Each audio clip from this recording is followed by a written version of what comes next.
Bueno, muy buenas tardes para todos y para todas. Me presento, mi nombre es Carolina Rodríguez Lozada, soy licenciada en Ciencias Sociales de aquí de la ciudad de Cali. Y bueno, muchachos, el día de hoy vamos a ver historia de Colombia de 1845 hasta lo que es 1945. Vamos a abordar lo que son los momentos, los hechos históricos más importantes, ya que pues abordar todo ese periodo sería muy extenso.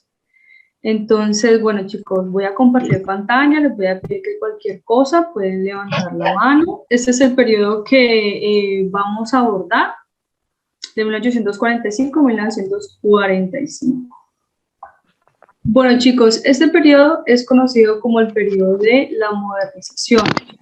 Es conocido de esta manera porque el propósito era pasar de un estado colonial, de las costumbres antiguas, de las tradiciones y el modelo europeo que se llevó durante todo lo que fue el periodo de la colonia, el periodo en que los españoles estaban acá incursionando todo su modelo. Entonces, este periodo se hace y se comienza con el objetivo de cambiar toda la estructura social, política y hasta cultural, que era, digamos, como todo eso que había quedado de la colonia española. Entonces, bueno, durante este tiempo, la idea era poder empezar a establecer diferentes modelos que pudieran innovar lo que era la agricultura, la ganadería, los campesinos, digamos, empezaban a trabajar con otros modelos más innovadores y entre los objetivos estaba lo que era la comercialización con otros países más ricos, lo que era la venta de materia prima, comprar maquinaria e infraestructura y lo que era fomentar las riquezas. Recuerden que para este periodo también se estaba dando lo que era la revolución industrial, entonces era supremamente importante lo que era la innovación, lo que era la maquinaria, lo que eran nuevas fuentes de tecnología para poder adquirir más ingresos. Bueno, durante todo este periodo del 45 tenemos, digamos así, como dos frentes que hasta el momento no estaban definidos hasta que llegó 1948. Hasta que llegó 1948. Cuando llega 1948 se crea el primer partido político en Colombia, que ese fue el Partido Liberal y fue por José Ezequiel Rojas. Como una contraposición a lo que era lo liberal, se crea el Partido Conservador en 1849 por Mariano Ospina y José Eusebio Caró. Ellos son los primeros en fundar las bases de estos partidos políticos. Bueno, digamos así como a nivel histórico, siempre se ha hablado de que lo conservador y lo liberal vienen de esos tintes de Simón Bolívar y Francisco de Paula Santander. Desde la historia se ha demarcado que esos tintes o esas raíces conservadoras vienen de lo que es Simón Bolívar. Por mucho tiempo se ha tomado a Simón Bolívar como liberal, pero digamos él tiene unos antecedentes de conservador al intentar en el momento de la independencia de Colombia conservar tradiciones y costumbres españolas. Lo contrario era Francisco de Paula Santander, que él sí tenía, digamos, esa ala liberal en el sentido de que él no quería absolutamente nada que tuviera que ver con la cultura y las costumbres españolas. Es más, desde Francisco de Paula Santander, él echó a la iglesia, entonces solamente con eso ya es una muestra del ala liberal que tenía. Pero ¿qué es lo que pasa? Nosotros no podemos acoger de estas dos fuentes de que ellos fueron los que iniciaron esto, no, que digamos hay un pequeño antecedente, sí, pero pues realmente sería incorrecto decir de que la originalidad comienza desde ellos. Bueno, entonces estos partidos claramente tienen lo que son algunas ideas que demarcaban a un sector social, a un sector político, con intereses personales de por medio, porque como tal no representa todo lo que fue la población colombiana en esa época. Bueno, entonces vamos a ver algunas de esas características de lo que es liberal y lo que es conservador. Por ahí creo que hay una personita con el micrófono encendido, entonces para que por favor lo pueda apagar, porque se alcanza como a escuchar un pitico por allá al fondo. Gracias.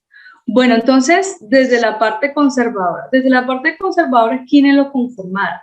Eran los esclavistas, los burócratas, los terratenientes, eran militares de alto rango, era del clero, cada uno de ellos pretendía lo que era la conservación de la colonia, estaban lidiados por intereses de por medio, como que no querían la abolición de la esclavitud, porque pues esto los iba a afectar a ellos. Perdón, te interrumpo un segundito. Es que en el chat dicen que si te puedes devolver un segundito a la diapositiva anterior, que como que estaban tomando nota y no alcanzaron, no sé. Ah, listo, ya la he devuelto. Gracias. Aquí está. No, qué pena. Podría ser, eso sí las alcancé a ver. Simplemente como vi las primeras que pusiste. Entonces, La primera fue esta. Esa fue la primera. Eso, de ahí me alcancé a ver. Y si ustedes ahí le pueden tomar pantallazo y ya vuelvo otra vez.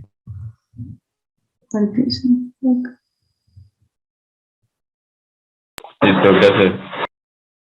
Listo.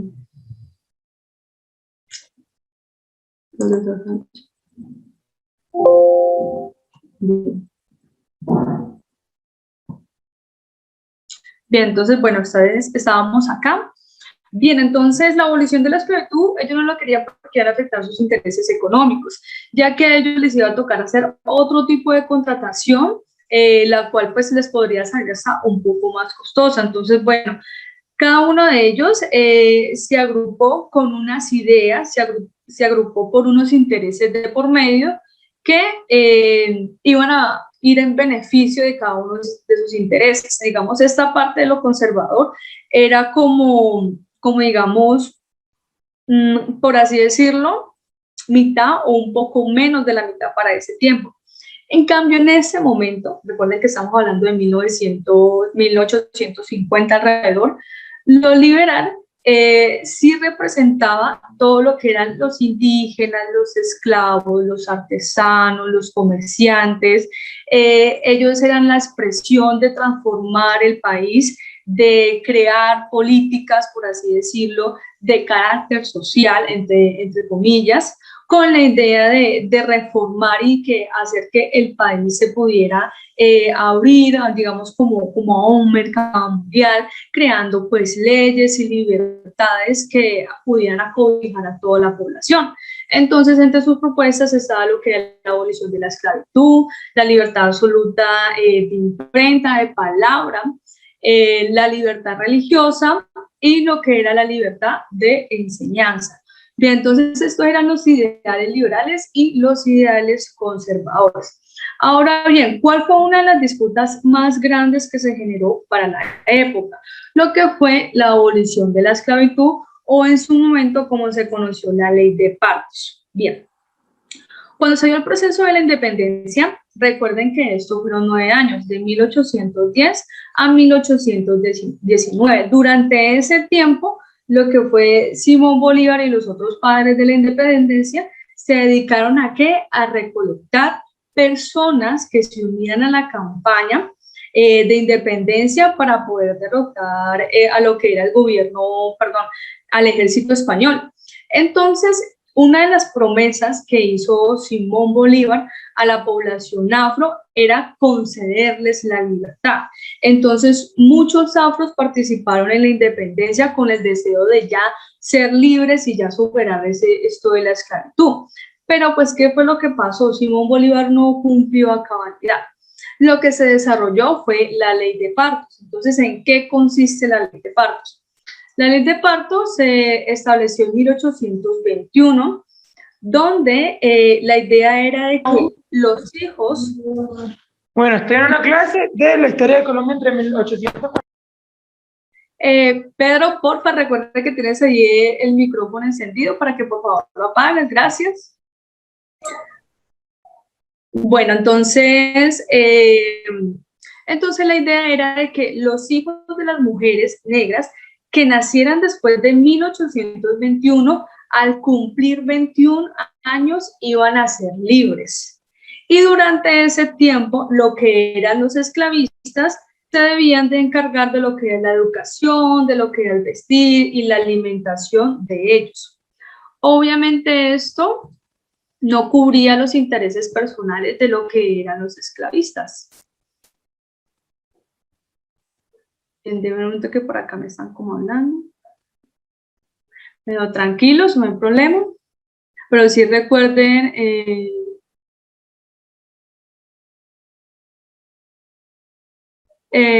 cómo ha sido obligatoriedad, no entiendo. Es que están hablando como algo por aquí. No sé qué significa con obligatoriedad. Carolina, yo voy a estar pendiente del chat, entonces si veo que hay alguna pregunta así sobre el tema, te la digo, ¿vale? Para que no te preocupes. Ah, listo, dale, muchísimas gracias. Bueno, con gusto.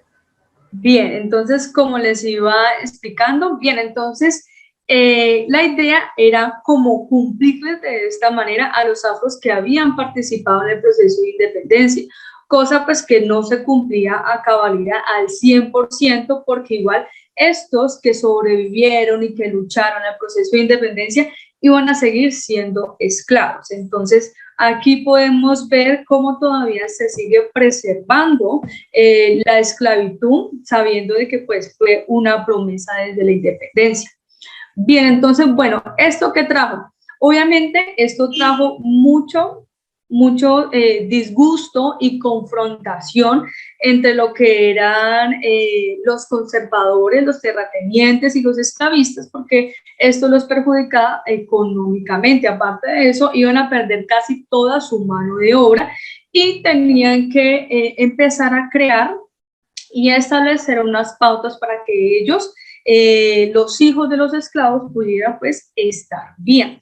Entonces, bueno, ¿esto qué fue lo que desarrolló? Lo que desarrolló fue que más personas, digamos, de las élites, se unieran al Partido Conservador y lo hicieran más fuerte. Entonces, digamos, ahí se fue como equilibrando un poquito más las cargas. Eso desató lo que fue la Guerra Civil de 1851. Esta guerra civil se dio entre liberales y conservadores, pero pues principalmente era en contra del gobierno de José Hilario López, el cual era un militar de lo que fue la expresión conservadora, perdón, la expresión liberal. Él gobernó entre 1849 y 1853 y él fue el que concedió lo que era la abolición de la esclavitud. Entonces, más confrontación fue la que se dio aquí. Para esta guerra, los conservadores perdieron el enfrentamiento y aquí, como digamos, como un dato curioso, es que entre las confrontaciones que se dieron ahí y cuando los afros quedaron libres, muchos de estos afros volvieron a las haciendas a las cuales donde los habían esclavizado y maltratado, y algunos hasta asesinaron a los que eran sus antiguos dueños. Por eso también se les tituló Guerra Civil, porque era una confrontación y un ambiente de venganza entre ambos bandos. Bien, entonces aquí tengo una imagen de lo que es Benkos Bioco. Este personaje en la historia de la comunidad afro aquí es muy importante porque se le conoce como el primer hombre negro libre en la historia de Colombia. Este es un monumento que se encuentra en San Basilio de Palenque, en Bolívar, y bueno, sería muy bueno que todos pudiéramos conocer un poco más de él y de este pueblo, que es muy importante en lo que es el recorrido de la historia de nuestro país, sobre todo de la población afro. Por eso coloqué la imagen ahí, porque me parece que es muy importante y es simbólico.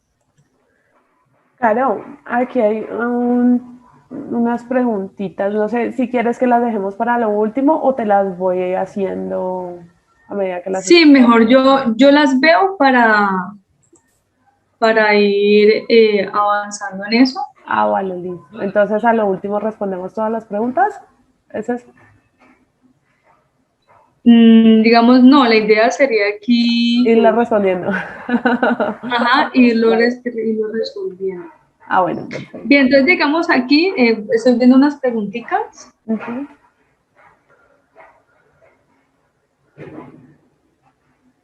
Entonces dice por acá, podría ser esa actitud de Bolívar hacia los esclavos nombrarse como conservadora. Sí, eso podría ser una actitud conservadora por parte de Simón Bolívar al no cumplirles al cabalidad, ¿no? Solamente les cumplió como el 50%, el resto no cumplió. Bien. ¿Tuvo que ver eso en la separación de Venezuela? No, eso fue por otros intereses de por medio, unos intereses militares que se estaban llevando a cabo y una disputa entre las políticas que estaba manejando Francisco de Paula Santander en ese momento. Pero el tema de la ley de partos para lo que fue 1820 no tuvo que ver. Vamos a ver qué otras preguntitas.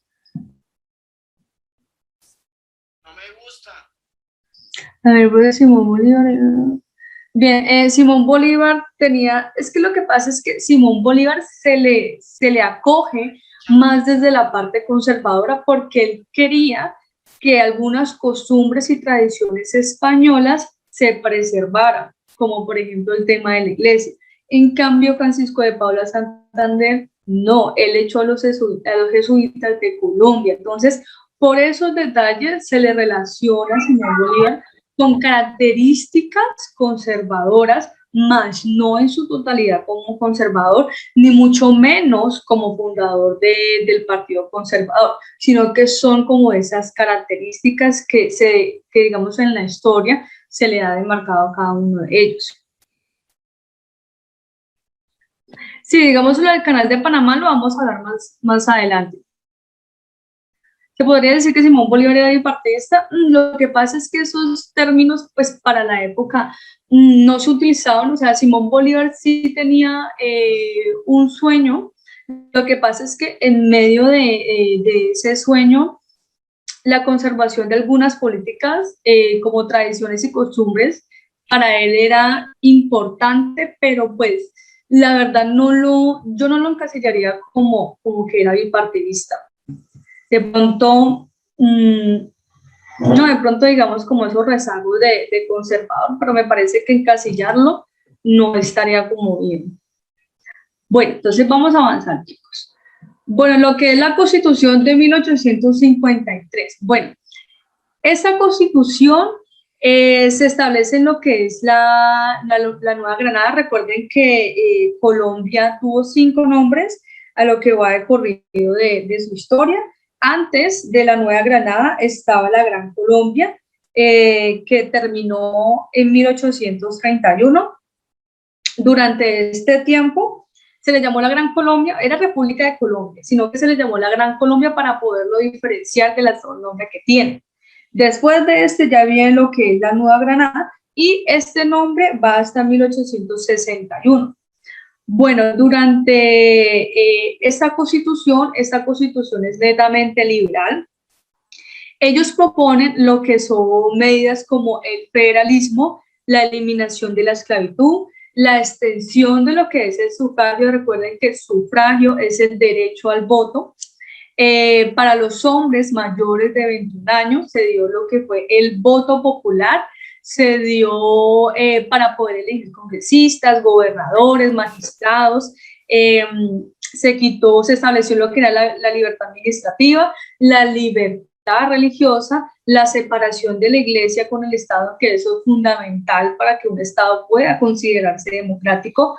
Recuerden que, digamos, a lo largo de la historia, el tema de que la iglesia esté vinculada con el Estado siempre traía muchas complicaciones sociales. Entonces los liberales fueron, digamos, de los primeros en poder separar eso. Una cosa es la iglesia, otra cosa es el Estado y las políticas que se manejan.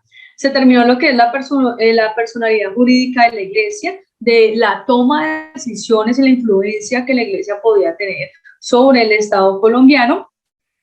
Y en medio de estas políticas, recuerden que el federalismo consistía en que todos están unidos por un territorio nacional, pero cada uno de los estados, para entenderlo un poquito más, cada uno de los departamentos tomaban sus propias decisiones y tomaban sus propias reglas y normas, teniendo como tal una constitución nacional, pero pues dentro del mismo Estado se podían aplicar otras normas, por así decirlo, como una independencia de poderes en medio de una unidad. En eso consistía el federalismo y esas fueron las primeras bases que sentaron los liberales en esta Constitución. Bien, aquí tenemos una pregunta, entonces por favor lean la pregunta y me responden por interno. Yo voy a ir a mirar el chat para ver y luego le damos discusión.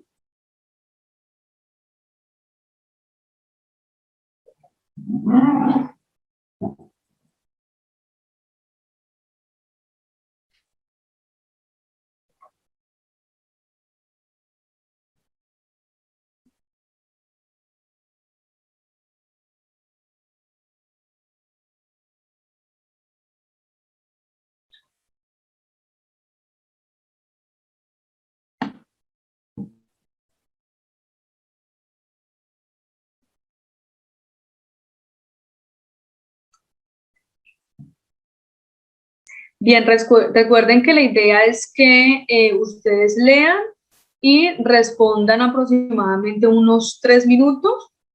Es una pregunta corta, entonces la idea es que se demore menos de 3 minutos, ya que pues es amplio, es bastante lo que ustedes tienen que leer. Vamos a ver qué dice.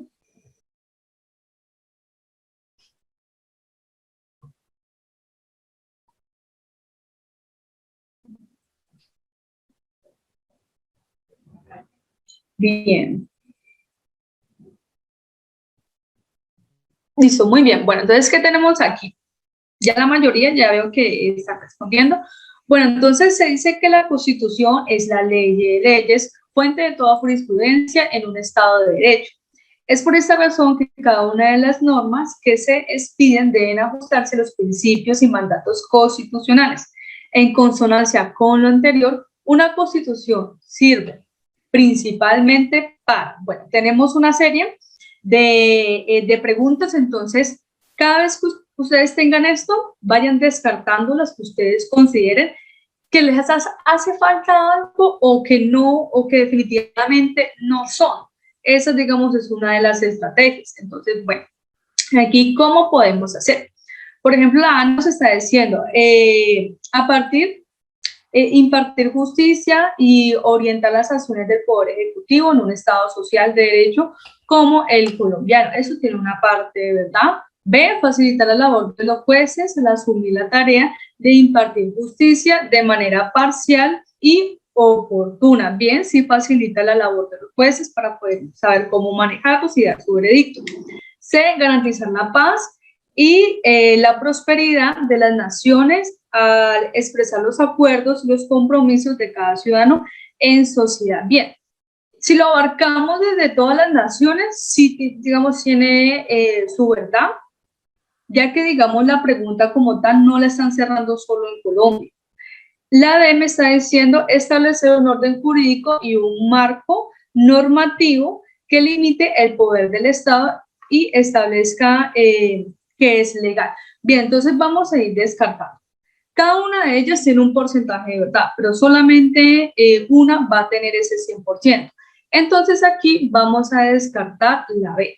La vamos a descartar porque el objetivo principal como tal no es hacerle, digamos, la labor más fácil a los jueces. Sí participan en ello, pero pues no es el objetivo principal.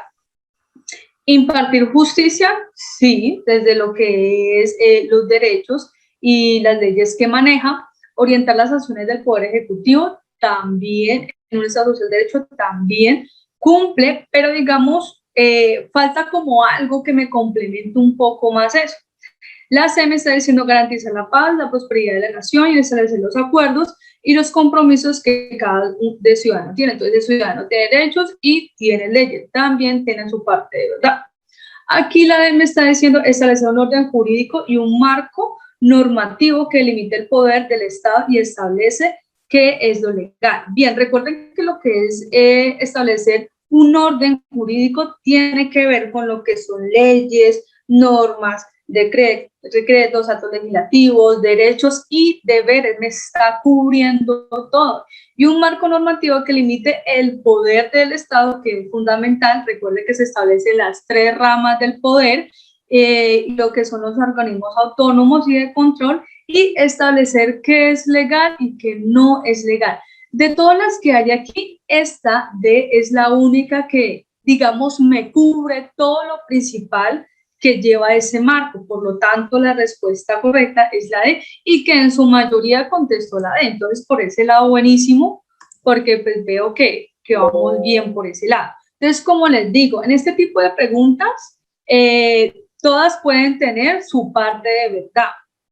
Su parte de verdad, pero solamente una va a completar ese 100%. Bien, el tema de lo que son las ramas del poder, y antes de eso, hay una profe que se va a encargar de eso. Entonces ella se va a encargar de contarles cómo se dio el tema de la creación de las ramas del poder y cómo se manejaba antes. Entonces, esa pregunta se la puedes dejar, vamos a la otra profe. Creo que nosotros aquí, para poder avanzar un poquito. Bien, aquí, este punto súper importante, no sé si de pronto ustedes lo sabían, pero en la historia de Colombia nosotros tuvimos un presidente negro, o un presidente afrocolombiano, como consideren que es mejor llamarlo. Este punto es muy importante porque a él se le borró de la historia, se le borró de los libros de historia. Y es importante traerlo a memoria porque pues esto hace parte también de la historia afro que se ha llevado a lo largo de estos años. Bien, entonces, bueno, Juan José Nieto es el nombre del primer y único presidente negro en la historia de Colombia. Estuvo bajo lo que fue la Confederación Granadina, que en su momento incluía lo que era Panamá, y él ejerció, digamos, un largo periodo de lo que fue, digamos, como gobernador, como parte del consejo, y posteriormente como presidente de 1858 a 1863. ¿Qué fue lo que pasó con él? Bueno, lo que pasó con él es que él solamente gobernó 6 meses Colombia cuando adoptó la presidencia que había dejado el general Tomás Cipriano de Mosquera, que en ese momento se encontraba ausente. Él tomó la presidencia durante esos 6 meses, y fue también uno de los que aportó muchísimo para el tema de la erradicación total de la esclavitud y mejores garantías para la población afro. Ya después de que él termina su periodo digamos, de presidencia durante 6 meses, para la historia como tal, siempre se pinta un cuadro de cada uno de los presidentes. El cuadro de él lo eliminaron, prácticamente lo desaparecieron. Digamos, donde lo encontraron fue en una de las mazmorras del Palacio de la Inquisición de Cartagena. Lo sacaron ese cuadro, pero lo que pasó es que lo habían blanqueado. Este cuadro lo habían mandado para Francia para que lo pintaran de blanco, y luego volvieron y lo trajeron a Colombia, pero lo ocultaron en el Palacio de la Inquisición de Cartagena. Ahora bien, lo que fue bajo la presidencia de Juan Manuel Santos, a finales, ya antes de que él se retirara, él volvió y reivindicó lo que fue el periodo de presidencia del único presidente negro que tenemos en la historia de Colombia, y volvieron y lo colocaron en lo que es el Palacio de Justicia para, digamos, hacer la conmemoración de todos los presidentes que ha tenido Colombia. Entonces, bueno, él es un militar, digamos, perteneció a lo que fueron los masones, se convirtió, digamos, algunos de sus logros, que se convirtió en congresista a los 45 años, estuvo, digamos, lo que se le llamó como gobernador de los Estados Soberanos de Bolívar, tuvo, digamos, su periodo de presidencia, y bueno, eso, digamos, es como un poquito parte de la historia y la reivindicación del pueblo afro, que, digamos, son momentos importantes en la historia de Colombia, por eso los he demarcado acá. Bien, voy a mirar el chat, que veo que por ahí. Le quitaron la presidencia por negro, digamos que sí. Lo que pasa es que las élites para ese momento era como algo deshonroso, era como algo malo que Colombia hubiera tenido un presidente negro. Por eso ellos trataron como de eliminar por completo que él fue presidente, por eso escondieron el cuadro, por eso blanquearon el cuadro, por eso él no aparece en los libros de historia. Es apenas como del año 2016 hacia adelante que se viene a hablar de esto y que por eso es importante traerlo a la historia de Colombia. Bien. Mira que estoy viendo algunas preguntitas.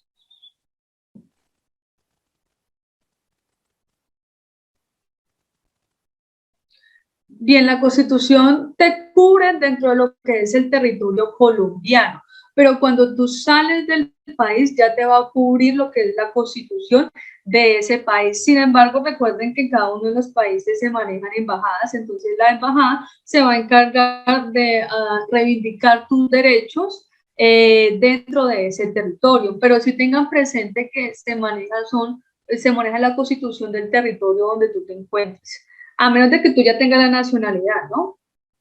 Ese es el papel de las embajadas. Bien. Bien, entonces vamos a hablar de lo que fue el periodo, de los famosos Estados Unidos de Colombia. Bueno, Colombia sí se llamó Estados Unidos de Colombia, un tiempito en que esto se convirtió en un meme, pero sí, es real. Tuvo su periodo de 1863 hasta 1886 y fue lo que se le llamó el Olimpo Radical. Esto fue un periodo y fue una constitución netamente liberal. Durante este periodo gobernaron todo lo que fueron los liberales, que eran totalmente radicales, y se basó también, o se conoce como la Constitución de Río Negro, porque pues se localiza en Antioquia, entonces pues también se reconoce por ese lado. Entonces, bueno, esta carta política era de tinte netamente liberal y estableció un marco donde se establecía lo que era el federalismo, por eso se llamó Estados Unidos de Colombia, y estas son algunas de las políticas que se estaban manejando para ese momento. Entonces, ¿qué era lo que ellos proponían para nosotros poder? Eso es importante que lo veamos para poder hacer el contraste con lo que va a ser la hegemonía conservadora y lo que ellos habían planteado. Entonces, bien, suprimieron lo que fue el nombre de la Confederación Granadina y colocaron el nombre de Estados Unidos de Colombia. Establecen que cada uno de los estados de la nación tenga su autonomía para poder dictar sus leyes, poder tener un ejército propio, una administración de justicia dependiente del gobierno nacional. Entonces, vean de que esto es un estilo totalmente federalista, separación de, digámoslo así, como de estados, cada uno con su concentración de poder, lo que era reclamar las libertades individuales, comerciales, de opinión, de imprenta, de enseñanza y de asociación. Digamos, era una apuesta innovadora, era una apuesta que, digamos, ya se estaba aplicando en algunos países europeos y que aquí los liberales pretendían traerlo para iniciar ese proceso de innovación, por así decirlo. Se le dio a la ciudadanía el derecho a portar armas y a comercializar con ellas, que esta postura sí podría ser, digamos, como no tan buena. La abolición de la pena de muerte, que en su momento estaba aprobada. Se estableció lo que eran los jurados de conciencia, se estableció la plenaria de garantías para la ciudadanía. Se empezaron a establecer desde la educación lo que eran los temas como física, química, biología, filosofía, que eran temas que anteriormente no se abordaban. Entonces, fueron puntos importantes. Digamos, para estos momentos el tema de la educación era una educación netamente para hombres, entonces aquí las mujeres vienen a incursionar en la educación para lo que es el inicio del siglo XX. Entonces aquí, digamos, esas materias se impartían eran para los hombres. Y algo característico de los liberales es que los liberales también impartieron educación no solamente para las élites y las personas pudientes que pudieran establecer una educación, sino que también la expandieron a otros ámbitos para campesinos y demás personas e incluirlas un poco más al sector educativo. Bien, voy a mirar por aquí, por el chat.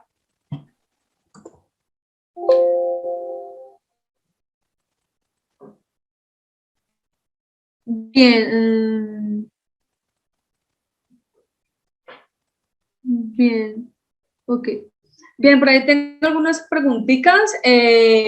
Bueno, de las que alcancé a leer ahí en las últimas, había una que me estaba preguntando, ¿en qué sentido eran radical? Lo que pasa es que se le considera liberalismo radical porque no cedían o tenían unas posturas como muy extremas, que o es sí o es sí, o es no o es no. Por eso se le denomina radical a esa ala, donde no había puntos medios, era casi siempre inclinado hacia un solo ámbito.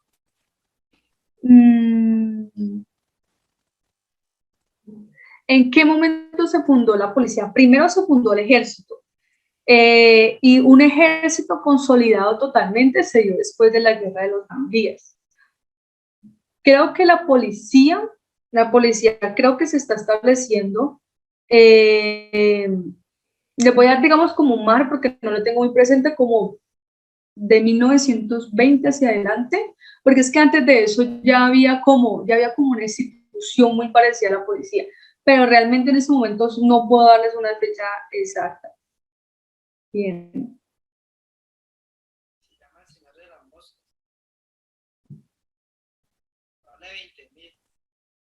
Bien, aquí digamos, voy a leer, responder aquí ya la última para poder seguir avanzando. Bien, por aquí me estaban preguntando en qué se establecieron los jurados de conciencia. Bien, los jurados de conciencia eran como unas organizaciones o unos, digamos, como concentraciones en las cuales se daban unas deliberaciones y una toma de decisiones en la cual, digámoslo así, como que la comunidad pudiera participar. Pero pues no era toda la comunidad, era, digamos, unos representantes a la toma de decisiones, como por así decirlo, como una especie de consejo, pero pues realmente no lo era, digamos, como en su totalidad. Bien, vamos a ver las otras para poder seguir avanzando. Estas son las últimas que se establecieron aquí.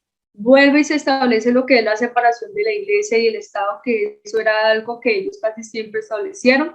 Lo que fue la reducción del periodo presidencial de 4 años a 2 años. Y pues bueno, la idea en ese momento fue establecer un parlamento en la cual hubiera representación de la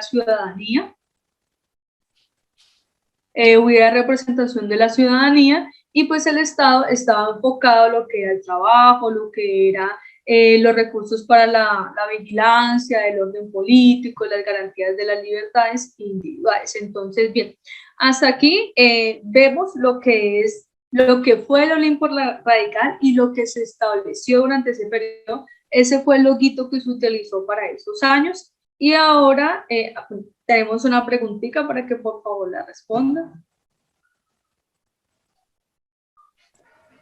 Había un chico que quería decir algo, pero no pude saber quién era. Cuando tengan algo que decir, es mejor que alcen la manito. Pongan así la manito para la uno, manito. sí, para uno tenerlo presente y saber quién quiere hablar.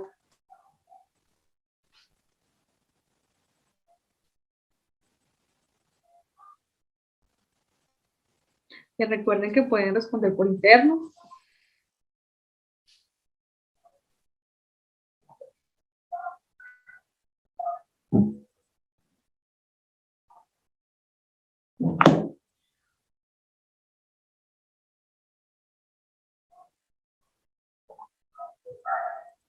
Bien, vamos a ver qué han respondido por acá.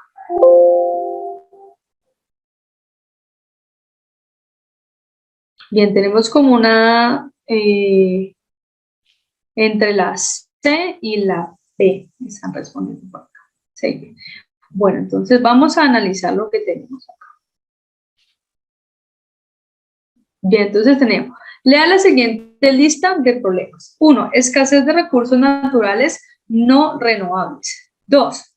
Pertenencia a partidos políticos contrarios. 3. Establecimiento demográfico de la población rural. Y 4. Distribución desigual de la producción de tierra. ¿Cuál de esos problemas son causas del conflicto agrario en Colombia? Bien, de todas esas, bueno, vamos a ir como estableciendo algunas pautas que manejan cada una de ellas. Escasez de los recursos naturales no renovables. Bien, Colombia es uno de los países con mayor biodiversidad en el planeta, es uno de los países que tiene variedad, no solamente, digamos, en animales, en flora, fauna, sino que también cuenta con recursos hídricos bastante amplios. Por lo tanto, digamos, nuestro país cuenta, digamos, con esos recursos naturales no renovables que en el momento, o sea, no sé si de pronto decirlo abundantes, pero digamos se cumple una pauta en la cual, digamos, están para, digamos, déme un momentico, tengo que ir a abrir la puerta.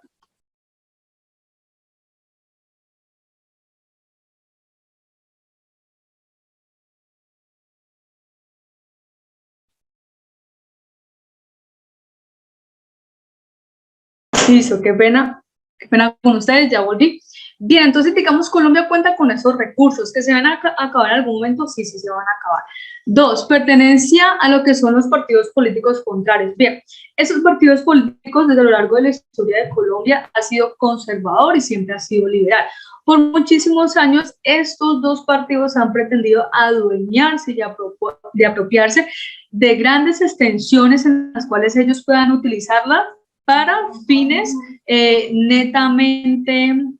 netamente personales y a raíz de diferentes necesidades. Crecimiento demográfico de la población rural. Bien, como tal que haya un crecimiento demográfico de la población rural, sí la hay, pero muchas de estas han sido desplazadas por temas de conflicto armado, de lo cual, ¿a dónde van a pasar? A las ciudades.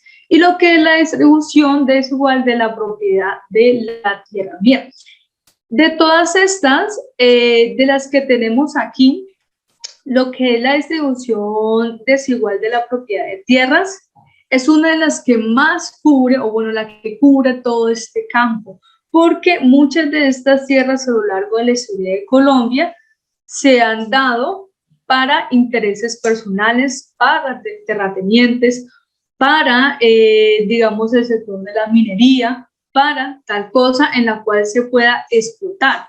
¿Y quiénes se han encargado de hacer eso? Los de arriba. ¿Y esos de arriba a qué pertenecen? A partidos políticos. Por lo tanto, la respuesta correcta, y que digamos la mayoría creo que respondió de esa manera, es la C. 2 y 4 son los problemas principales por los cuales tenemos un conflicto agrario, porque hay una desigualdad a la hora de poderla repartir y hay unos intereses políticos de por medio de quienes van a obtener esa tierra, más allá del crecimiento de la población rural y de los recursos no renovables que algún día se van a acabar. La principal fuente es estos dos partidos políticos interesados por estas tierras y la gran desigualdad que gira en torno a eso. Bien. Bien, 2 y 4 están asociados, ¿sí? Bien. Listo, bueno, entonces quiero que tengan presente, ay, qué pena, es que estoy moviendo yo aquí.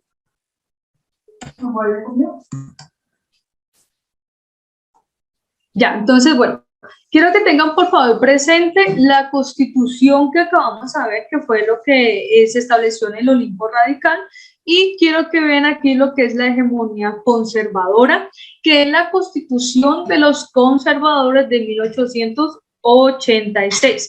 Bien, a este periodo se le llamó lo que fue la Regeneración, que fue un movimiento político que empieza por Rafael Núñez, el cual pertenecía al Partido Liberal, pero sus ideas y digámoslo así, parte de su ideología era conservadora. Entonces era como que, bueno, traicionaste a los liberales, ¿cómo es que era eso? Porque es que él fue lanzado por el Partido Liberal, pero pues sus ideales y todo lo que él estableció era conservador. Bien, entonces él estableció un orden en el cual era reorganizar al país, reorganizar a la sociedad colombiana y tener, digamos, como la eliminación de lo que fue la Constitución pasada, la eliminación de lo que fue Estados Unidos de Colombia y convertir al país bajo un lema de lo que era nación, una nación, un pueblo y un Dios.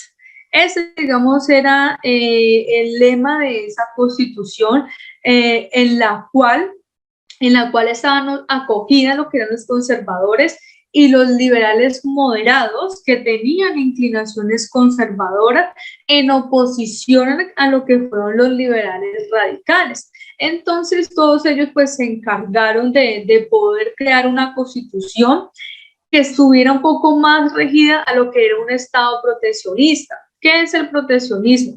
El proteccionismo es una doctrina económica en la cual la idea es proteger todo lo de la nación, la economía de la nación, las políticas de la nación y cerrarse hacia otros, digamos, hacia otras posturas en las cuales tenga que ver con algo internacional o extranjero, que sea netamente solamente del Estado. En eso consiste lo que es el proteccionismo. Entonces, esos fueron de las pautas que establecieron ellos en esta carta. Bien, ahora, ¿cuál es lo que ellos postulaban?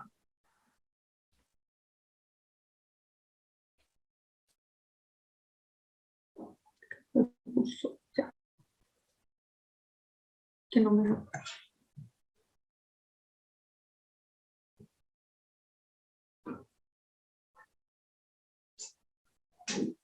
Ya, bien, entonces vamos a hablar de algunos de los cambios que establecieron aquí los conservadores. Entonces, bien, ellos eliminaron lo que fue el federalismo y establecieron una república unitaria. O sea, ellos pasaron de lo que fue el federalismo, digámoslo así, como un centralismo. Ya hay una eliminación total donde ya ninguno de los estados va a tener poder, sino que todos se rigen bajo una sola constitución. No se van a llamar estados, sino que se van a llamar departamentos, como se llaman actualmente, y van a ser dirigidos por gobernantes, los cuales iban a ser elegidos, ¿por quiénes? Por el presidente de ese momento. Entonces, miren la diferencia. Los liberales establecieron el voto popular para gobernantes, Congreso, entre otros, y ellos lo que establecieron aquí era de que ya iba a ser el presidente quien iba a elegir eso. Se extendió de 2 años que lo habían pasado los liberales a 6 años. O sea que ese presidente conservador iba a lidiar muchísimo más ese proceso. Lo que se eliminó como tal lo que fue el sufragio universal. Aquí solamente podían votar aquellos hombres mayores de edad, en ese tiempo era 21 años en adelante, que supieran leer y escribir. Otra diferencia bastante radical a lo que tenían los liberales, que en los liberales se dio lo que fue el voto popular. Aquí solamente una clase podía votar. Obviamente el que supiera leer y escribir en ese momento, pues digamos, pertenecía a su élite y pertenecía a su buena familia. Entonces, aquí ya sabemos quiénes iban a votar y quiénes no iban a votar. Solo el gobierno central podía imponer lo que era la fabricación y la posesión de armas. Esto solamente lo manejaban ellos. Decretó lo que eran las transacciones, solo se podían hacer con billetes y monedas emitidas por el Banco Central. Aquí eso es importante porque pues ellos son como de los primeros en establecer una moneda nacional. en la cual, digamos, eso avanza un poquito lo que es la estructura del Estado colombiano, que es bien. Impulsó lo que es la censura para poder evitar la injuria, la calumnia y los ataques públicos. O sea, que eso censuró a la prensa que se manejaba en ese momento. Entonces, como tal, no había una prensa libre y no había ninguna prensa que hablara en contra del gobierno en ese momento. Se declaró a la religión católica como la religión que profesaba toda la nación. Entonces es algo aquí bien complejo, porque miren que los liberales la quitan, separan el Estado de la Iglesia, pero los conservadores vuelven y otra vez y la instauran. Y para este momento, pues, usted tenía que ser católico sí o sí, no tenía otra salida. Entonces, de hecho, creo que en ese momento se le llamó a Colombia como el país del Sagrado Corazón de Jesús. Y pues bueno, ahí es que se establece, digamos, esta obligatoriedad y, digamos, la gran abundancia de la población colombiana con esta religión. Se estableció lo que fue la pena de muerte por delitos atroces, vuelve y otra vez se establece lo de la pena de muerte, pero digamos, ya hay una categoría para que se pudiera establecer quiénes iban a ser condenados a muerte. Y aquí ya se consolida un ejército permanente para defender la nación. Ellos, digamos, son los primeros en establecer un ejército un poco estructurado. De hecho, crean como las primeras escuelas militares, pero pues igualmente cuando se da la guerra de los 1000 días, que ya vamos a pasar a verla, se ve un hueco grandísimo entre el gran vacío de estrategias militares e innovación militar que hubo en ese momento. Bien, voy a leer por aquí qué dicen en el chat.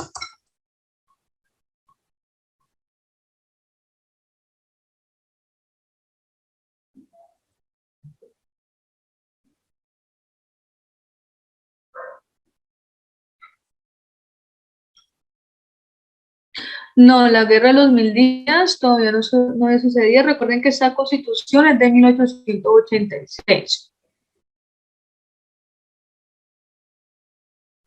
Por acá me dicen, por acá me dice cuál es la diferencia entre centralismo y federalismo.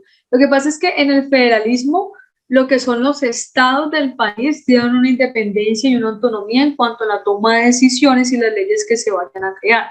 Están regidos por una constitución nacional única, pero de ahí ellos pueden variar y pueden tomar las leyes y las normas que se van a establecer en ese estado.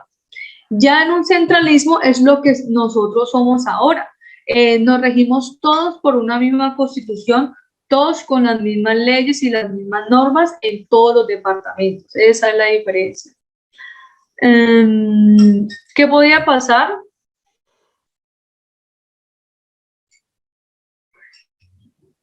¿Qué podía pasar si una persona no quería ser católico?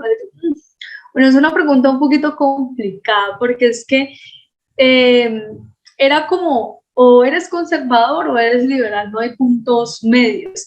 Entonces, pues muchas de estas personas, digámoslo así, eran como perseguidas. Eran perseguidas, asediadas, rechazadas.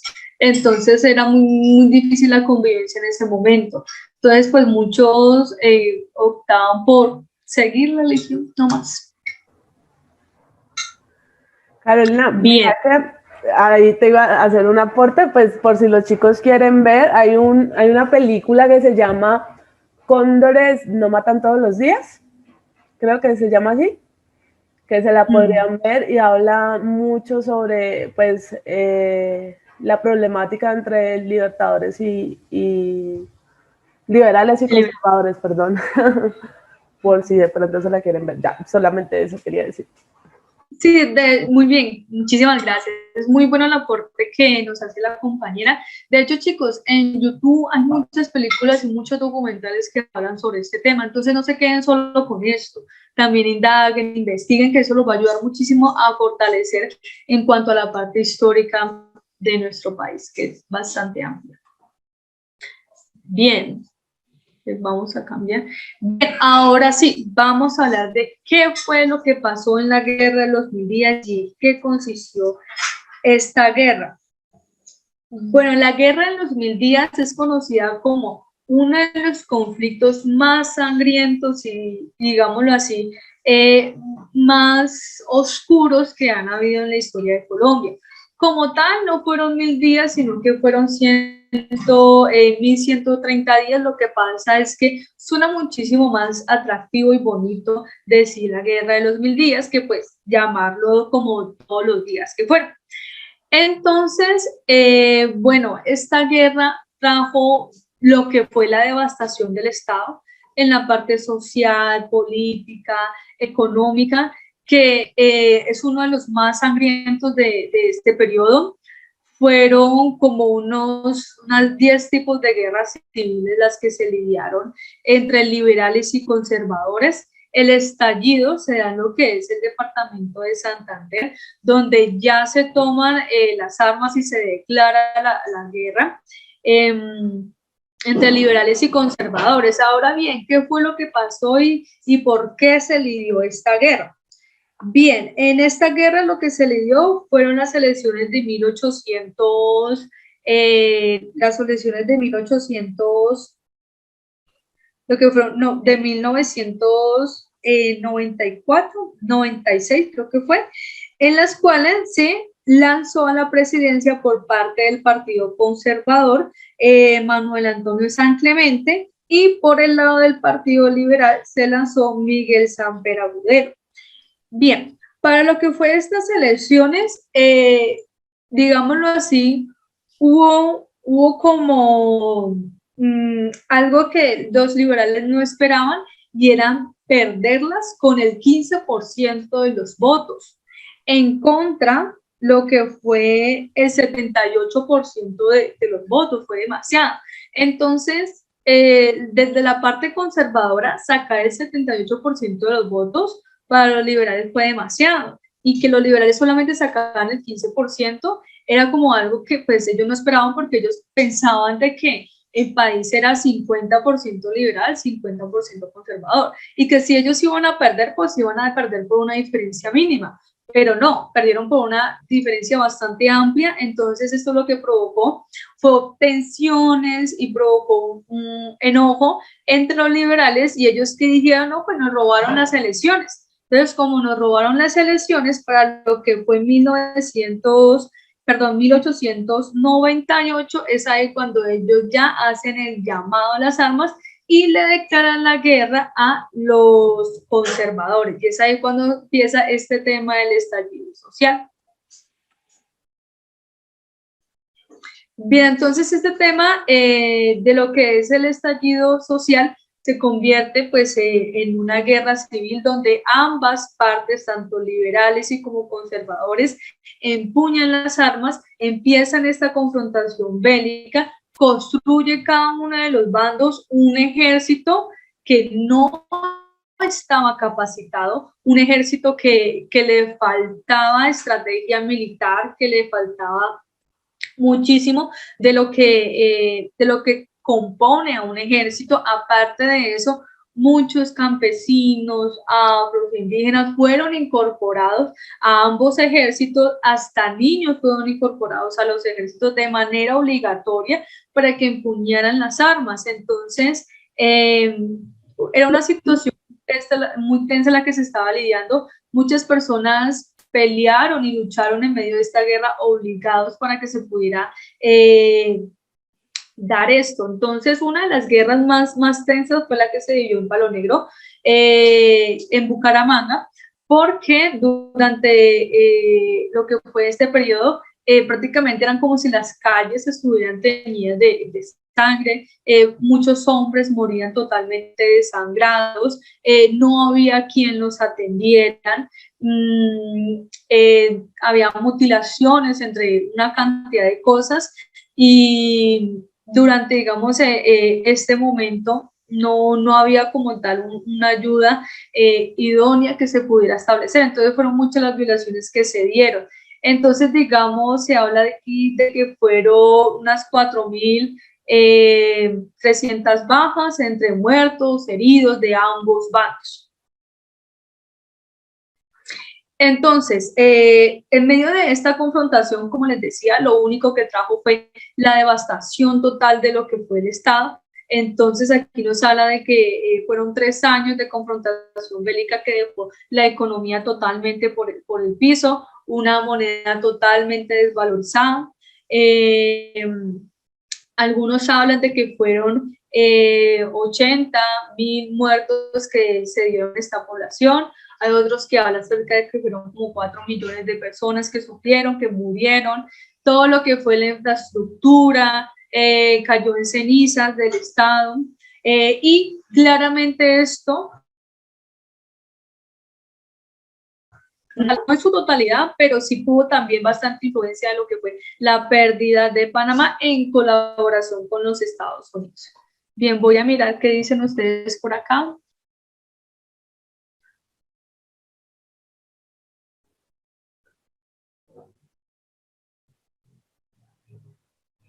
Ay, se me adelantó esta, ya la devuelvo. Vamos a ver. No, que a veces le hundo control H y no me sale. Es el otro.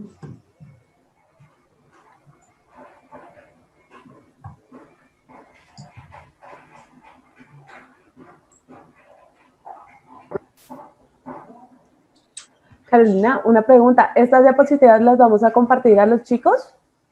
Sí, se pueden compartir. Pero ellos Perfecto. también están tomando fotos, no hay problema que tomen fotos.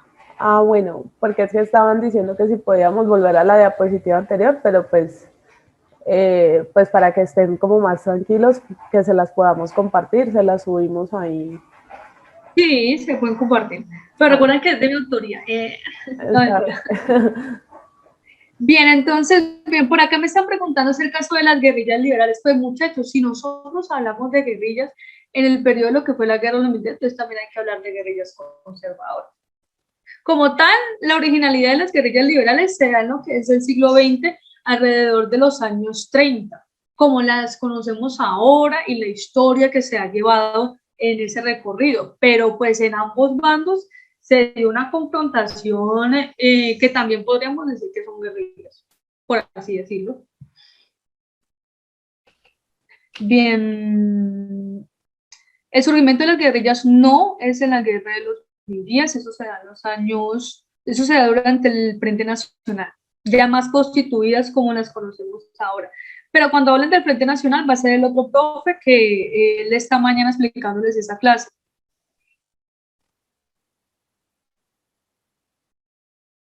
Carolina, quiero hacerte una pregunta porque ahora también hay una clase de ciencias sociales. ¿Se va a dictar lo mismo que se está dictando aquí o se va a dictar un tema diferente? ¿Tú sabes?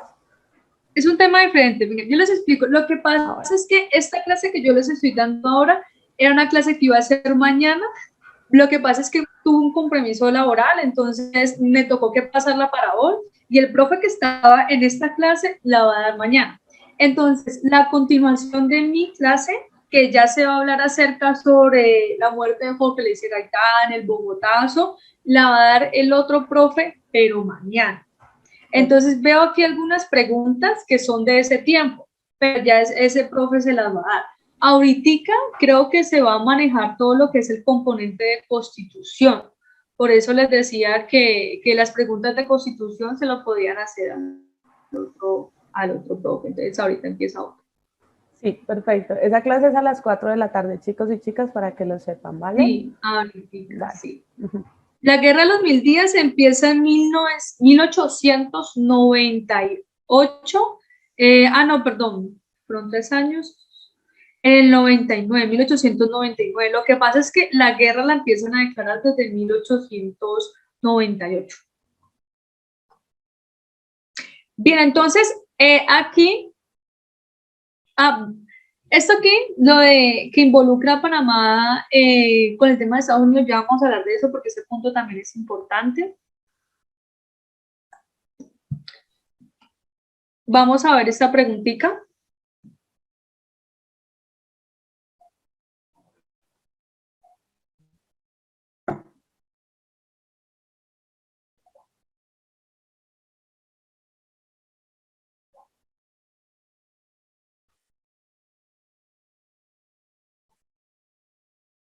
Sí. Bien, recuerden responder de manera.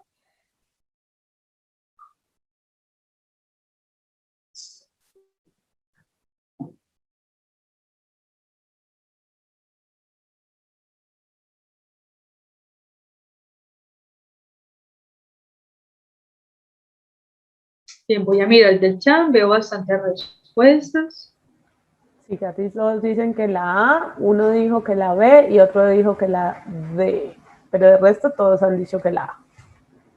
Listo. Bien. Bien, chicos. Bueno, entonces, ¿qué tenemos aquí? Nos dice, a la derecha se presentan dos caricaturas publicadas en la prensa colombiana. ¿Qué periodo de la historia política colombiana se presenta en recuerden, chicos, apagar los micrófonos. Bueno, entonces, por un lado, estamos viendo como a la muerte que está llevando un baúl y en ese baúl dice víctimas liberales. Y en esa hoz vemos que dice violencia conservadora. En la otra imagen estamos viendo como si fuera un diablito, una especie de demonio, dice violencia liberal y vemos como si alguien le estuviera limando las uñas. Bien, entonces esas son las características que vemos aquí. Ahora, de las respuestas que tenemos A, la violencia política, B, el Frente Nacional, C, la patria boba y D, lo que es el gobierno de Rojas Pinilla. Bien, esta es una pregunta que me demanda a mí saber por lo menos los periodos históricos de lo que me está demarcando aquí. Entonces, bueno, vamos a ir descartando. Vamos a descartar la C cuando dice patria boba. ¿Por qué?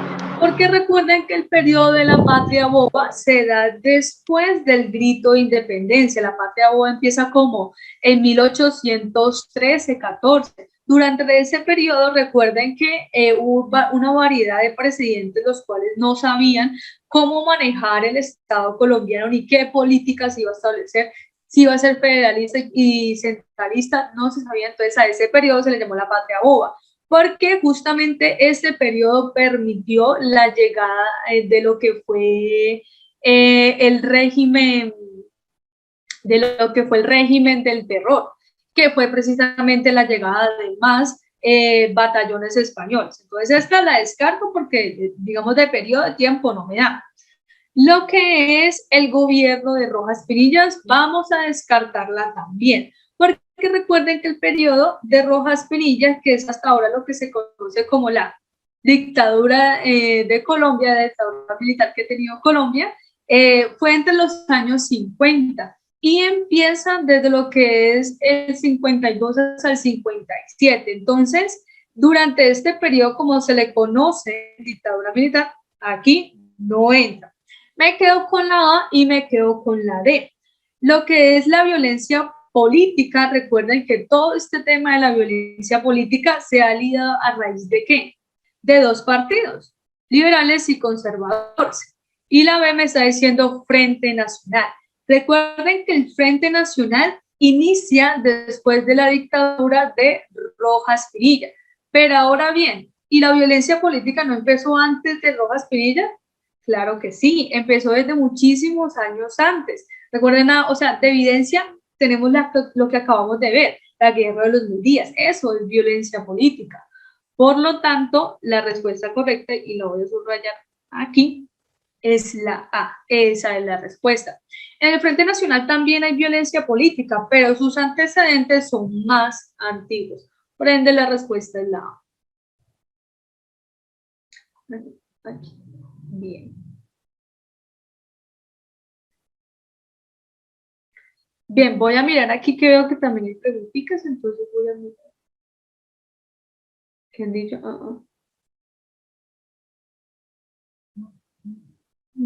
Bien.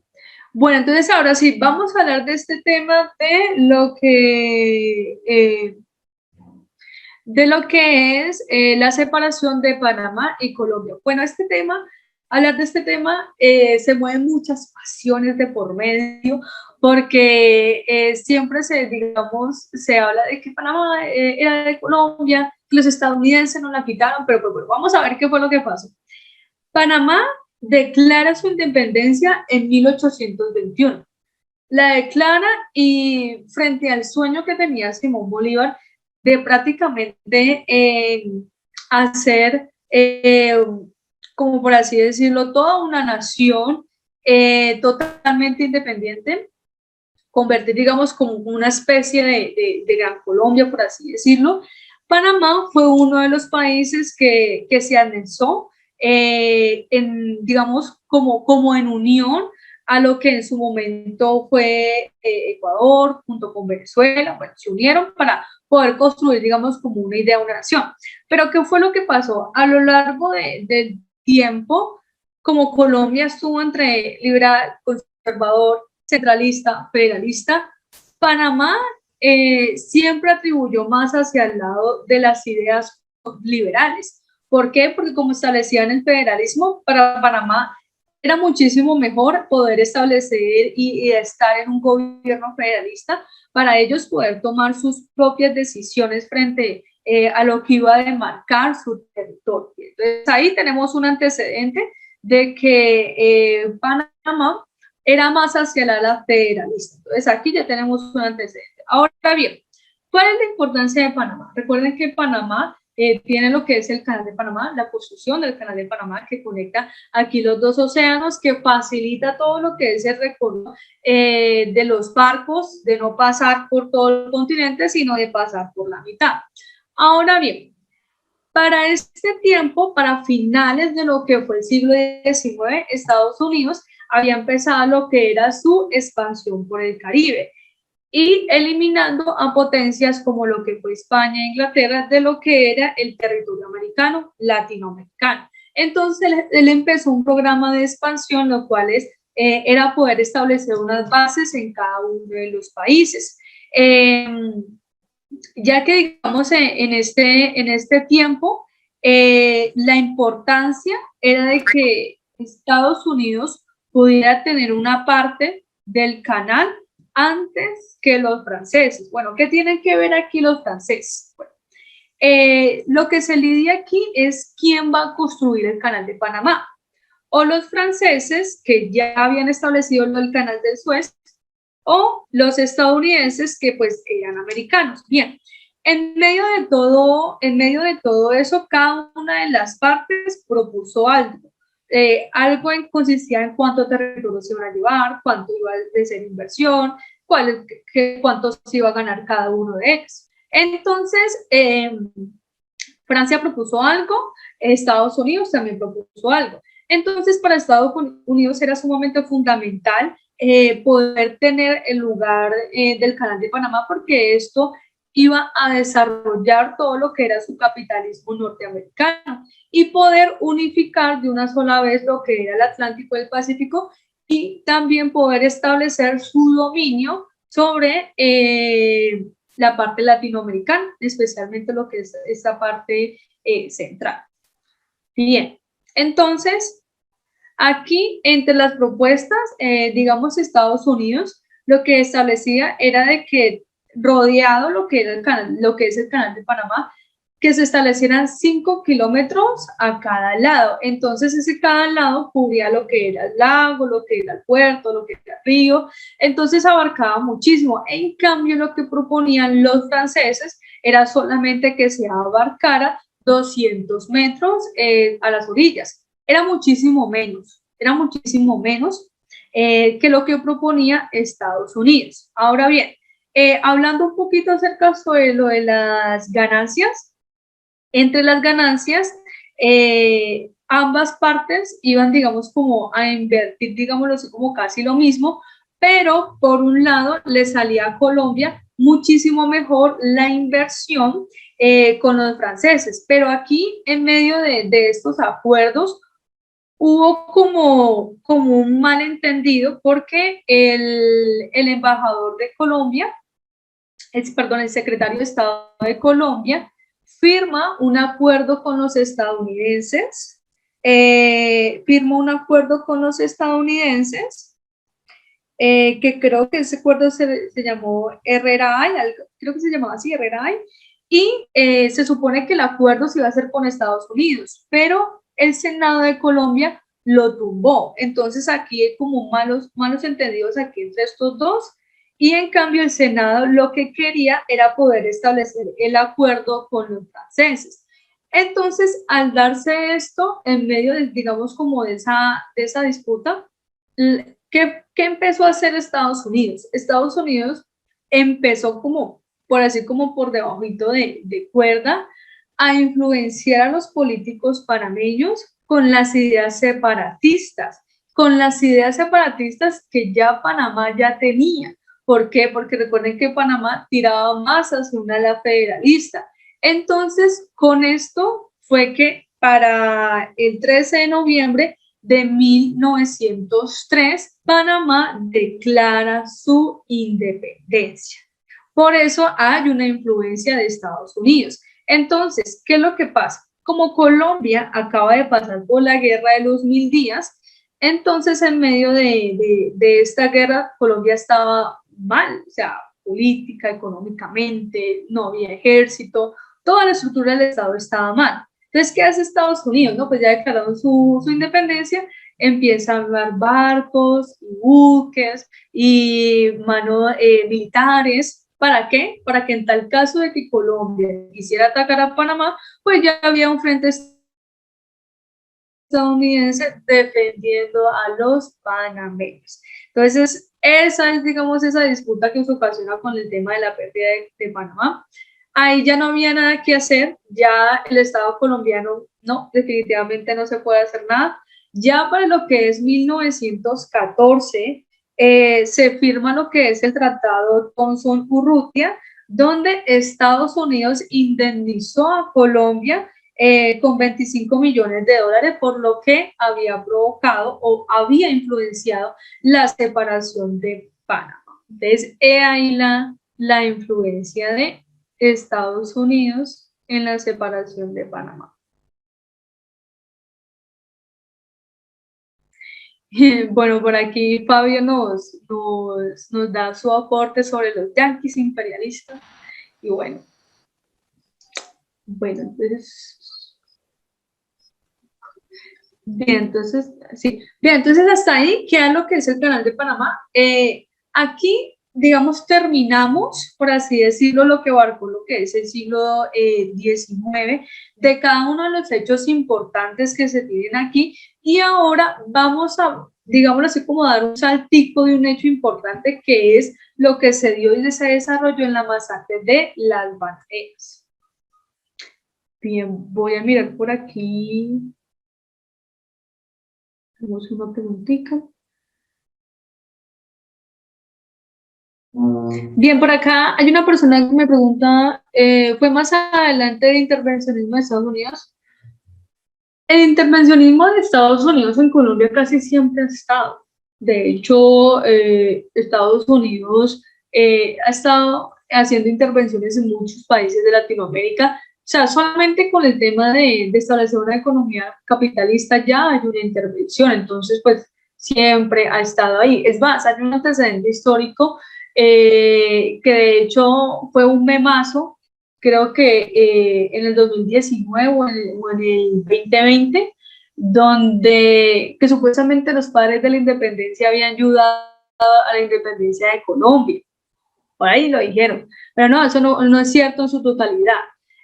Lo que fue es que Estados Unidos colaboró con armamento a la causa de independencia de Colombia. Eso sí es cierto. Entonces, como tal, siempre ha habido una influencia y una intervención de Estados Unidos, no solamente en Colombia, sino en varios países de Latinoamérica. Entonces, siempre ha estado ahí.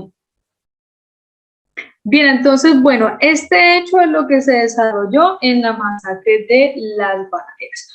Bueno, la masacre de Las Bananeras es una herida abierta que tiene toda Colombia, que tenemos todos los colombianos, por cómo se desarrolló este hecho. Bien, ¿qué tenemos? Tenemos una huelga de trabajadores, de obreros, de lo que fue la United Fruit Company, que también se conoció como la compañía frutería de Sevilla.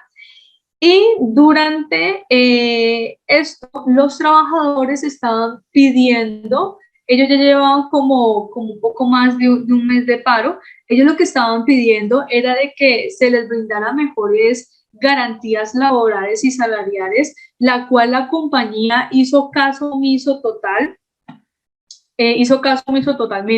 a las peticiones de los trabajadores, y en cambio ellos crearon una ley que se llamó Ley Heroica, donde ahí ellos estaban prohibiendo cualquier tipo de manifestación obrera en contra de las políticas de las compañías. Entonces, en vez de escucharlos y poder llegar a como una negociación o un acuerdo, lo que hacen es prohibirles que protesten y prohibirles que hagan huelgas.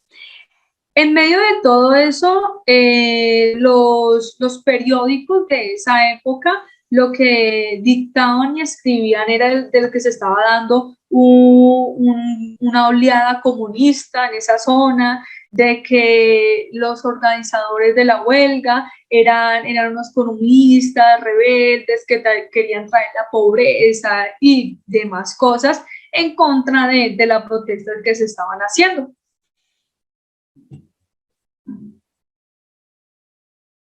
Déjenme yo adelanto aquí. Bien, entonces hablaban acerca sobre que era una conspiración comunista, que los liberales tenían que ver aquí, y bueno, y entre esas peticiones estaba lo que era la abolición del sistema de contratación, lo que era el aumento general de los salarios, lo que era un descanso dominical remunerado, lo que era la indemnización por accidente y lo que era la construcción de viviendas decorosas para los obreros de la zona bananera. Ahora bien, estos obreros eran personas de que trabajaban más de 16 horas al día, sin un buen salario, trabajando a sol y agua. La verdad, las prestaciones sociales no eran para nada buenas, y ya ellos ya estaban cansados de todo lo que se estaba pasando aquí. Entonces, algo que, digamos, no se habla del tema de la masacre de las bananeras es que esto duró un poco más de un mes de paro. Y no solamente se encontraban los obreros de la compañía, también se encontraban las familias, los hijos de los obreros en el momento en que ocurrió la masacre. ¿Eso qué quiere decir? Quiere decir que no solamente murieron hombres, también murieron niños y murieron mujeres, o sea, familias completas murieron ese día.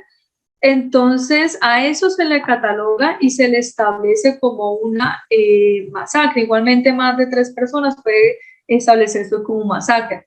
Entonces, esta huelga empezó como a resonar y a retumbar mucho ya en los encabezados y en los periódicos colombianos. Entonces, bueno, ¿qué es lo que se establece? El general Carlos Cortés Vargas, que era pues el comandante de toda la brigada del ejército, manda a sus soldados y da la orden para que disperse la huelga, pero realmente no la dispersó, sino que asesinaron a todas las personas que habían ahí. Y en medio de todo eso, para completar y como para colocarle la cerecita del pastel, el presidente de ese momento, que era Miguel Ángel Abadía, que era un presidente conservador, lo aplaudió y lo felicitó por lo que había hecho. Entonces, esto estremeció muchísimo lo que se desarrolló en la historia, en la herida abierta que tiene Colombia, e hizo que de hecho el movimiento obrero fuera muchísimo más fuerte. En medio de ese movimiento obrero fue que empezaron a sentarse las bases de los trabajadores y de las garantías que tenemos hoy en día, como trabajar 8 horas, tener una hora de almuerzo, tener, digamos, una pensión, tener un dominical, todo ese tipo de cosas es gracias a ellos. Y digamos, esto es como el inicio. Entonces es muy triste que tantas personas hayan tenido que morir, comenzando pues con los derechos laborales que ahora tenemos. Bien, entonces voy a leer por aquí. Pero yo me devuelvo, que se me salta la diapositiva. Por acá me preguntaban lo de la deuda externa. Bueno, la deuda externa, la verdad, tiene antecedentes desde el periodo de independencia. Lo que pasa es que hubo un gobierno liberal, creo que en los años 30, que pagó toda la deuda externa de Colombia. La verdad no me acuerdo ahora el nombre del gobierno, no me acuerdo el nombre del presidente, pero hubo una vez en que sí se pagó la deuda externa. Bueno, entonces habíamos quedado aquí explicando lo que se había desarrollado en la masacre de las bananeras. Bueno, entonces esto fue una herida abierta, la cual estremeció las bases sociales de aquí, de nuestro país, inicios también de lo que fue el movimiento obrero, digamos volverlo más fuerte, porque ya como tal el movimiento obrero ya tenía sus buenas bases fundamentadas. Bien, a raíz de esto surgen, digamos, más a cabalidad y de manera más profunda el inicio de los derechos de los trabajadores y surge también un personaje sumamente importante que es Jorge Eliezer Gaitán. Antes de abarcar lo de Jorge Eliezer Gaitán, tenemos aquí una preguntita para que por favor la lean y la puedan responder.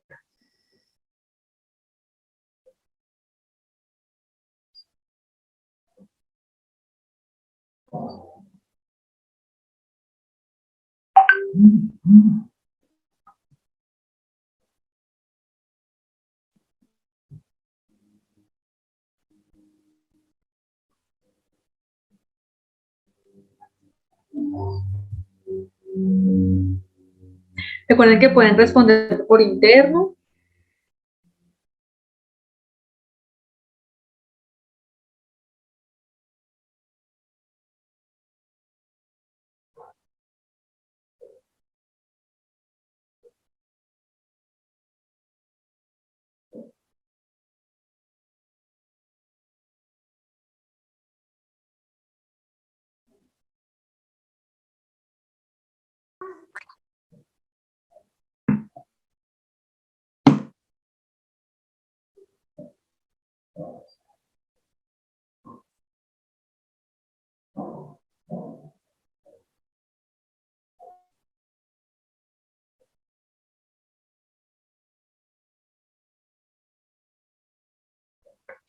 Bien, por aquí veo que 2 personitas han respondido.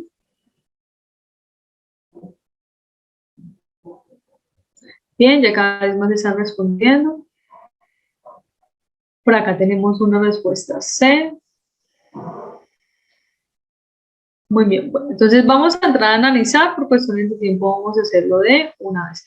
Bien, entonces tenemos aquí que el Centro Nacional de Memoria Histórico de Colombia define lo que es el desplazamiento como un fenómeno vacío, sistemático, de larga duración y vinculado en gran medida sobre las disputas de actores armados y aquí lo que es el control de territorio estratégico. Este punto es importante, estratégico, todo planeado bajo un control.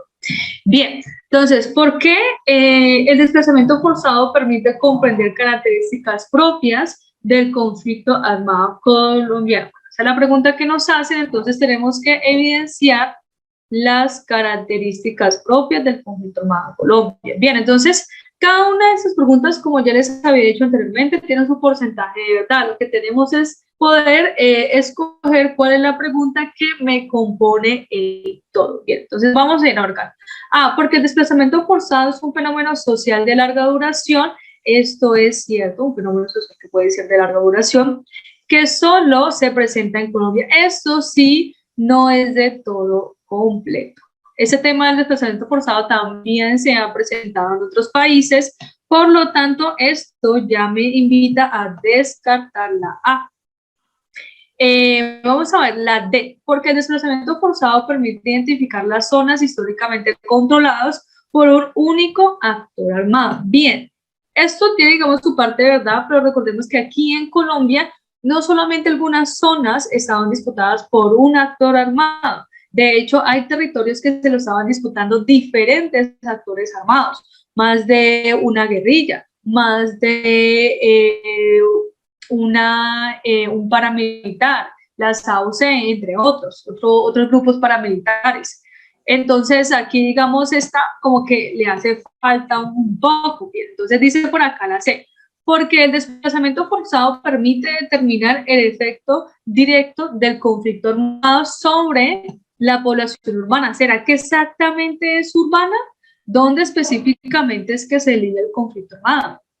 Recuerden que el conflicto armado se lide muchísimo más en la parte rural, no tanto en la urbana. De hecho, muy poco en la urbana. Y la B me está diciendo porque el desplazamiento forzado pone en evidencia evidencian directamente, como por debajito de cuerda, los intereses económicos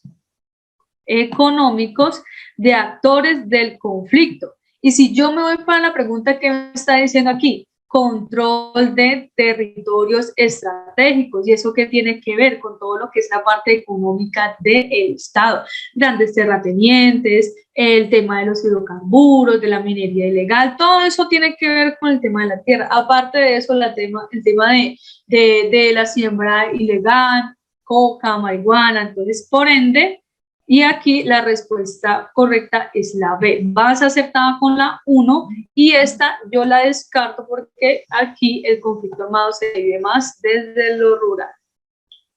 Bien, entonces aquí ya tenemos esta respuesta. Avanzamos. Y a ver qué dicen por acá. Bien, por aquí. Muy bien. Listo, avancemos. Bien, entonces aquí, importancia de Jorge Eliezer Gaitán. Bueno, Jorge Eliezer Gaitán es un líder muy emblemático de la historia de Colombia, muchas pasiones, mucha gente lo quería, siempre iba en contra de la clase dominante, más hacia la clase menos desfavorecida, hacia el campesino, el obrero, y bueno, él fue uno de los que lideró en 1928 lo que fue la protesta social, la protesta contra la corrupción administrativa, y fue uno de los que para el año siguiente visitó lo que fue la zona de las bananeras, hizo un proceso de investigación sobre lo que había pasado con ese tema de la compañía norteamericana y demostró lo que se desarrolló con ellos en la corrupción del departamento,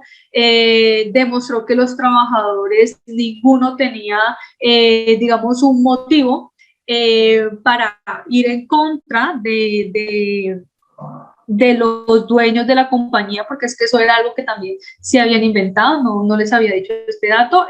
Uno de los datos que estaban diciendo era de que los obreros estaban atacando a los dueños de la compañía cuando pues eso no era así.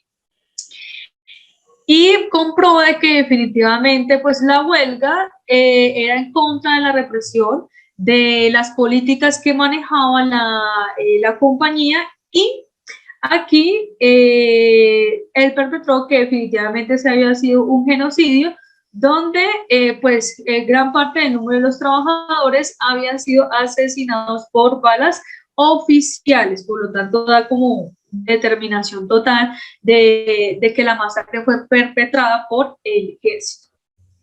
Entonces, bueno, me voy un poquito aquí. Bueno, más o menos fueron unas más de 300 personas en esta masacre, si no estoy mal.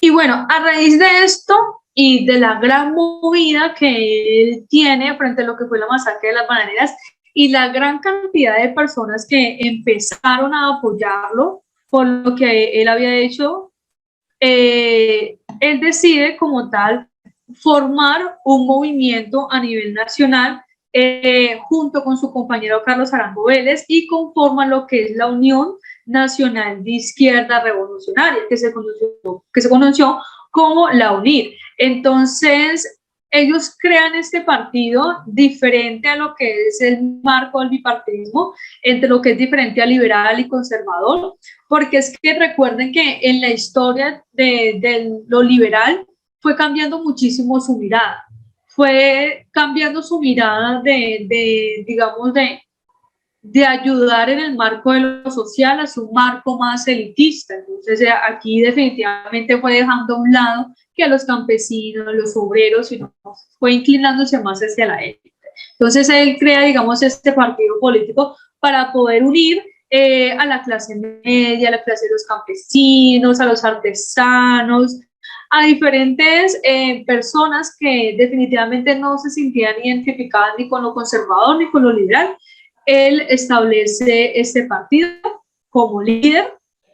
Y bueno, aquí algunos puntos de lo que establecía las primeras ideas de lo que era la UNIR. Entonces, consistía en que los intereses del Estado como criterio social, económico, la reforma agraria, la organización de la cooperación campesina, el nacionalismo, el antiimperialismo en cuanto a las políticas exterior, reforma constitucional que diera menos progresismo al presidente, o sea, que tuviera menos poder, reforma legislativa hacia un tipo social, creación de un banco de inversión social constituido y con aportes obligatorios del 50% por parte del capitalismo. Estas eran algunas de las políticas que él manejaba. Tenían una vista social en la cual la idea era que las personas se sintieran un poco más acogidas hacia las políticas nuevas que iba a crear el Estado. Entonces, tuvo muchísima gente que se unió a esto. Entonces, esa era una razón por la cual también movía mucho las masas. Era más tirado hacia lo social. Ahora bien, este tema de Jorge Eliezer Gaitán fue un movimiento, como les decía, captó a muchas personas, pero al mismo tiempo también se vuelve como digamos, ese punto en la cual tanto liberales y conservadores tenían que reprimir eso, tenían que sacarlo. Y él tuvo tanta presión que termina por la disolución del partido. Entonces, en medio de todo eso, pues se termina el partido. Él no sale, digamos, como propuesta del mismo. Se establece como más que todo como un movimiento social, pero pues no trasciende mucho debido a la represión que se crea, entre otras cosas. Y bueno, cuando él empieza, digamos, como su antecedente y su vida política, ya empieza con lo que es este tema de caminar hacia la presidencia. Pero él sí sale por lo que es la parte liberal, pero como con una especie de nuevo liberalismo, porque por el otro lado estaba Turbay, que Turbay representaba todo lo que era el liberalismo de la élite y que contaba con el apoyo de casi el 100% del partido. Y luego, pues posteriormente, pues estaba Jorge Eliezer Gaitán, digamos, con una nueva propuesta de liberalismo, no con la UNIR, porque él soluciona eso. Y en definitiva, pues una de sus frases más célebres y que conmovió muchísimo, que lamentablemente tiene en los billetes uno de los precios más inferiores, que él dice: yo no soy un hombre, soy un pueblo, el pueblo es superior a sus dirigentes. Una frase muy poderosa que a lo largo de la historia se le ha atribuido claramente a él, y pues ha movido y digamos hace parte de las luchas sociales que se han ido llevando sobre este tiempo. Y bien, aquí ya tenemos la última pregunta, como para que sea un abrebocas para la clase de mañana, que es el profe Carlos Prado, que él es el que sigue con la clase, que es, bueno, esta que habla sobre el socialismo. Bien, bueno, entonces, bueno, vamos a comenzar de una vez por el tema del tiempo. Bueno, entonces nos está hablando acerca sobre socialismo. Y nos habla sobre dos características: el tema de la igualdad social, política y económica. Para alcanzar ese propósito, el socialismo propone, bien, entonces vamos a ver qué nos dice acá: privatización de los medios de producción y lograr demostrar los sindicatos de las empresas transnacionales y multinacionales. Bien, cuando dice aquí desmontar, no me sirve para nada, porque una de las propuestas del socialismo es establecer sindicatos donde haya la vocería del obrero, del campesino, del trabajador. Aparte de eso, me dice privatizar, y esto es una característica muy propia del capitalismo. B, impulsar el consumo y la capacidad de endeudamiento de los trabajadores como factores fundamentales para dinamizar la economía. Cuando dice la capacidad de de endeudamiento de los trabajadores. Esto también es una característica muy capitalista, porque la idea es que las empresas vendan, provoquen consumo, capitalismo, por lo tanto, tampoco me sirve. Se ofrece bienestar y servicios según el esquema de los tratados de libre comercio y la postura económica de las fronteras nacionales. Bien, tratado de libre comercio, eso es netamente capitalista y neoliberal, y de la economía del neoliberalismo. Sí. Me quedó una duda. Bien, entonces aquí, en medio de todo esto, estas son las posturas que son netamente capitalistas, y aquí lo que es también economía de mercado, apertura económica, va ahí. En cambio, miren que esta me está diciendo lograr la intención colectiva de los medios de producción colectiva con la consolidación del poder político de la clase media. Esto es propiamente característico de lo que es aquí el socialismo. Por lo tanto, la respuesta correcta, y la mayoría de ustedes lo dijeron, es la B. Bueno, por ese lado veo que tienen una claridad frente a las diferencias entre socialismo, capitalismo, y bueno, eso es como un poquito la apertura del tema que va a trabajar el otro profe, que trabaja historia de Colombia del 45 hacia adelante y la gran influencia que se lleva a cabo. Claro, lo que es el socialismo va en contra de los tratados de libre comercio, es una postura netamente